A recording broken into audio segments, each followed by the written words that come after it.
Assalamu alaikum mes chers frères et sœurs. Bienvenue sur ma chaîne YouTube spirituelle, où nous explorons les merveilles de notre foi et apprenons comment enrichir notre vie grâce aux enseignements du prophète et aux versets profonds.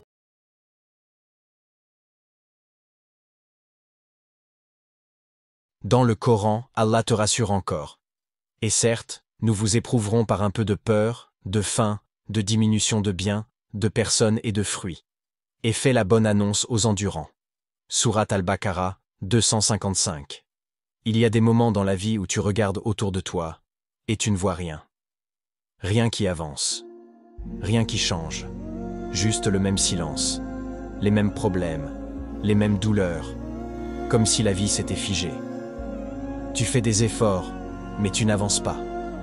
Tu pries, mais tu ne ressens rien. Tu pleures, mais personne ne voit tes larmes. Tu veux te relever, mais tu n'as plus la force.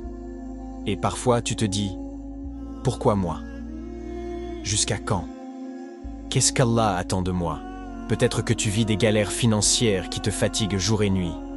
Tu ne dors plus bien, tu fais semblant devant les gens, mais en vrai tu es à bout.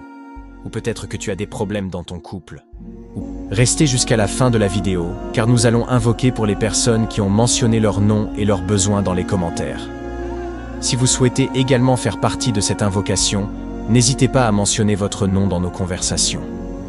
Si votre besoin est urgent ou particulièrement important, vous pouvez me contacter directement sur WhatsApp via le lien dans la description. Personne ne veut de toi pour le mariage, et tu te demandes si tu es condamné à être seul. Peut-être que tu souffres dans ton corps, dans ta santé ou dans ton cœur. Il y a des douleurs que même les médecins ne comprennent pas. Et il y a des douleurs qu'aucune radio ne détecte. Mais ce que tu vas entendre maintenant, c'est un secret que trop de gens ignorent. Inna ma'al usri yusra, fa inna ma'al usri yusra. Sourate Al-Inshirah, verset 6-7. En vérité, avec la difficulté vient la facilité. Oui, avec la difficulté vient la facilité. Allah ne t'oublie pas. Il t'observe. Il voit chaque soupir. Il entend chaque larme silencieuse. Et s'il t'a permis d'être vivant et, aujourd'hui, c'est qu'il veut encore que tu reviennes à lui, que tu le redécouvres et que tu vives quelque chose d'extraordinaire. Et justement, les 10 derniers jours de Dhul Hijjah sont là. C'est le moment de tout changer. Mais toi, tu vas te concentrer sur 9 jours seulement. Et durant ces 9 jours, tu vas faire une seule chose, un seul secret, répété 5 fois par jour, et surtout à 2 heures du matin. Une chose qui a changé la vie de gens qui étaient à bout, de malades incurables, de prisonniers, de gens déprimés, de personnes seules, oubliées, rejetées. Le prophète sallallahu alayhi wa sallam a dit « Le meilleur des jours de ce bas monde sont les 10 premiers jours de Dhul Hijjah ». Rapporté par Al-Bazar, authentifié par Al-Albani. Tu veux un miracle? Tu veux que la porte s'ouvre enfin? Alors fais ce que peu de gens font. Et tu verras ce que peu de gens voient. Dans la suite de cette vidéo, je vais te montrer exactement quoi faire chaque jour pendant ces 9 jours. Mais avant, laisse-moi te raconter une vérité que personne ne dit. Vendredi, le rendez-vous caché avec le ciel. Il y a un jour, dans ces 9 jours, un jour que tu ne dois surtout pas rater. Un jour que trop de gens prennent à la légère, alors qu'il peut être la clé de leur délivrance. Ce jour, c'est vendredi. Le jour que le prophète sallallahu alayhi wa sallam a décrit comme étant le meilleur jour sur lequel le soleil se lève. Un jour sacré où le ciel est plus proche de la terre. Un jour où Allah ouvre des portes invisibles, apaise les cœurs fatigués et exauce des vœux que tu pensais oublier. C'est un jour qui répare, qui purifie, qui transforme. Si tu savais ce qui se joue entre la prière de Fajr et le coucher du soleil ce jour-là, tu ne le laisserais jamais passer sans y déposer tout ce que tu as sur le cœur. Le prophète sallallahu alayhi wa sallam a dit « Le meilleur jour sur lequel le soleil s'est levé est le vendredi. C'est en ce jour qu'Adam a été créé, qu'il est entré au paradis et qu'il en a été sorti. Et l'heure n'aura lieu que le vendredi. » Rapporté par Muslim. Imagine maintenant, quand le jour du vendredi coïncide avec les jours les plus aimés d'Allah, ceux de Dhul Hijjah. Et encore plus, imagine si ce vendredi-là tombe juste avant le jour de Arafat, le jour où les invocations sont les plus entendues, le jour où les péchés sont effacés comme si tu venais de naître. Le jour où des millions de pèlerins lèvent les mains à Arafat pendant que toi, tu es chez toi. Mais ton cœur est avec eux. Alors écoute bien, ce vendredi, jeûne, prépare-toi, nettoie ton cœur, demande pardon, lis du Coran et surtout, fais des invocations. Mais attention, ne fais pas que prier pour toi. Prie pour les autres, ceux que tu aimes, ceux qui t'ont fait du mal, ceux que tu as perdus. Et tu verras, Allah ouvrira des portes pour toi, en secret. Et le lendemain, le jour de Arafat, jeûne encore. Le prophète sallallahu alayhi wa sallam a dit: le jeûne du jour de Arafat efface les péchés de l'année précédente et de l'année suivante. Rapporté par Muslim. Tu veux un nouveau départ? Alors jeûne ce vendredi et jeûne samedi. Et pendant que ton estomac est vide, que ton âme est légère, ouvre ton cœur. Parle à Allah comme jamais auparavant. Reste connecté et la suite arrive. Ce soir, on fait exploser les hassanats et on touche Allah avec notre cœur. Aujourd'hui, pas de complications, pas de rituels compliqués, juste toi et Allah. Et une promesse, si tu fais ça ce soir, Allah va te répondre. Et pas de n'importe quelle manière, mais de la meilleure. Ce que tu vas faire aujourd'hui, après la prière de Isha, ne te lève pas tout de suite, reste assis sur ton tapis, et répète avec ton cœur, Sourate An-Nas, Sourate Al-Falaq, Sourate Al-Ikhlas, verset du trône, Ayat al-Kurs. Les 3 derniers versets de la Sourate Al-Baqarah. Dis-les lentement, avec conscience. Visualise leur puissance. Protège-toi. Enveloppe-toi de lumière. À 2 heures du matin, mets ton réveil s'il le faut. Réveille-toi avec fierté. Ne soupire pas. Ne regarde pas ton téléphone. Tu vas te connecter à Allah comme jamais. Fais tes ablutions avec soin. Chaque goutte qui tombe enlève un péché. L'eau te purifie pour ce moment sacré. Prie 4 unités de prière. À chaque prosternation, prends ton temps. Ne te précipite pas. Pose ton front, respire, et dis dans ton cœur, Ya Allah, c'est ici que je me livre à toi. Tu sais, tu entends. Aide-moi. Ensuite, reste un instant assis, ne dors pas tout de suite. Dis 100 fois, Alhamdulillah. Chaque mot est une lumière, chaque répétition est un remerciement qui t'élève. Et là, parle à Allah. Oui, parle-lui comme à ton meilleur ami. Raconte-lui ce que tu ressens. Dis-lui ce que tu veux. Pleure si tu veux. Tu veux réussir ton bac? Parle-lui. Tu veux guérir? Parle-lui. Tu veux te marier? Être heureuse? Être guidée? Être forte? Parle-lui. Et je te jure par Allah, il va te répondre. Peut-être pas comme tu t'y attends, mais mieux que tu ne l'espères. Peut-être pas tout de suite, mais au moment parfait. Fais-le avec sincérité. Rien ne sera perdu. Chaque mot est enregistré. Chaque larme compte. Tu ne fais pas ça pour rien. Tu es en train d'écrire ton destin avec Allah. Dès le réveil, après le Fajr, ne parle à personne avant de parler à Allah.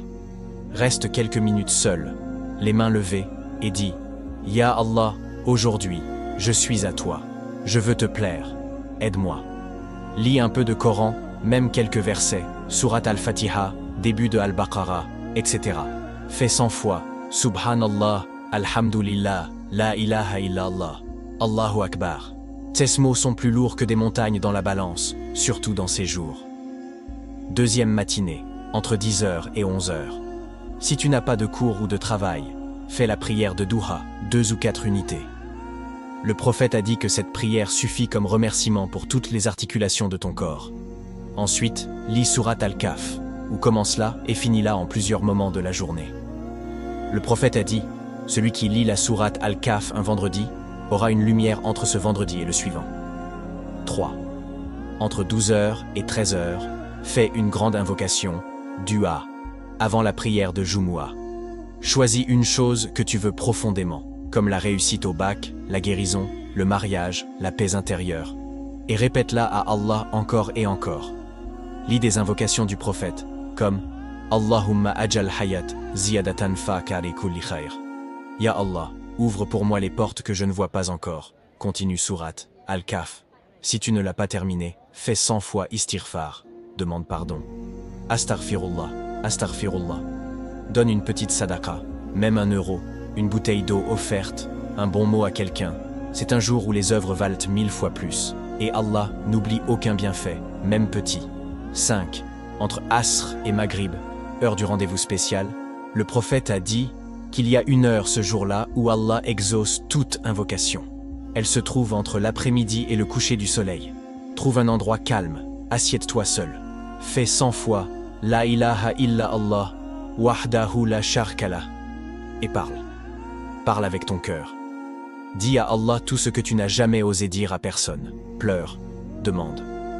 Recommande-lui ton avenir, tes examens, ton bonheur, ton mariage, ta santé, ton âme. Et juste avant Maghrib, relis quelques versets de Coran. Refais des ablutions si tu peux. Takbirat fréquentes répétées souvent.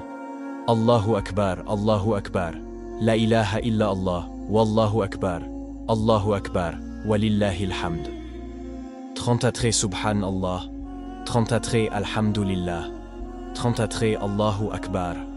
Puis, dernier dua fort avant que le soleil ne se couche. Ce moment-là est incroyable. Ya Allah, toi qui entends les soupirs de ceux qui ne parlent pas, toi qui sais ce que cachent les cœurs fatigués, toi qui n'as jamais abandonné un serviteur revenu à toi sincèrement. Je te supplie aujourd'hui, en ce moment sacré, dans ces jours que tu aimes plus que tous les autres jours, dans ces jours que ton prophète a appelés les meilleurs jours de ce bas monde. Ya Allah, regarde mes frères et sœurs qui écoutent cette invocation.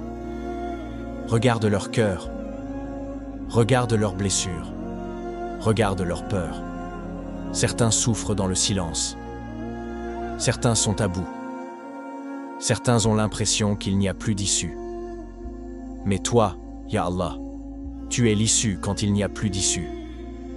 Tu es la lumière dans les ténèbres. Tu es le refuge des sans-abri du cœur. Ya Allah, par la bénédiction de ces jours, par la lumière du jour de Arafat, par les larmes des pèlerins sur le mont, par les voix qui récitent « Labaïk, Allahumma labaïk », par les mains qui se lèvent dans le désert sacré. Accorde à mes abonnés ce que leur cœur désire en secret. Certains veulent se marier, mais personne ne vient frapper à leur porte. Ya Allah, envoie-leur une personne pieuse, douce, aimante, protectrice, sincère, quelqu'un qui priera avec eux et non contre eux, quelqu'un qui leur rappellera le paradis et non l'enfer. Certains sont déjà mariés, mais la paix est partie de leur foyer. Les disputes sont devenues quotidiennes. Les cris ont remplacé les rires. Ya Allah, rends leur foyer paisible comme celui d'Adam et Hawa. Redonne-leur l'amour, le respect, la tendresse. Éteins le feu de la colère et rallume la lumière de la miséricorde entre eux. Ya Allah, il y en a parmi eux qui pleurent pour un enfant qu'ils attendent. Le ventre reste vide, le test reste négatif, mais leur cœur est plein d'invocations, plein d'espoir. Toi qui as donné un enfant à Zacharia à un âge avancé, toi qui as ouvert le ventre de Sarah, l'épouse d'Ibrahim, alors qu'elle était stérile, accorde-leur un enfant pieux, lumineux, un serviteur de la foi, un enfant qui récitera ton livre et prolonge leur nom dans les cieux. Ya Allah, certains ont perdu leur santé. La douleur est devenue leur quotidien. Les médecins ne comprennent plus. Les traitements ne fonctionnent pas. Mais toi, Ya Shaf, le guérisseur, tu n'as qu'à dire « sois » et la guérison descend. Guéris les corps, mais guéris aussi les cœurs. Guéris les âmes cassées par les trahisons. Guéris les esprits envahis par l'angoisse. Ya Allah, certains sont en guerre avec l'argent. Ils veulent juste de quoi vivre, de quoi nourrir leur famille dignement. Mais les dettes les étouffent. Les factures les poursuivent. Ils font semblant devant les autres, mais leur cœur saigne. Toi qui es Ar-Razzaq, le pourvoyeur de toutes choses, ouvre-leur des portes inattendues. Accorde-leur un revenu licite, constant, suffisant, et plein de baraka. Ya Allah, certains te cherchent, mais ils ne te trouvent plus. Ils ont perdu le goût de la foi. La prière est devenue lourde, le cœur est vide, comme mort. Mais ils n'ont jamais cessé d'espérer. Ya Mukallib al-Qulub, retourne leur cœur vers toi. Redonne-leur la douceur des larmes pour toi, la paix qu'on ressent en prosternation, la joie de réciter ton livre au cœur de la nuit. Ya Allah, ne laisse aucun de mes abonnés repartir les mains vides. Fais que chaque personne qui écoute ces mots voit un miracle dans les 10 jours. Fais qu'ils se sentent vus, aimé, choisi, par toi, le roi des rois, le plus clément, le plus proche.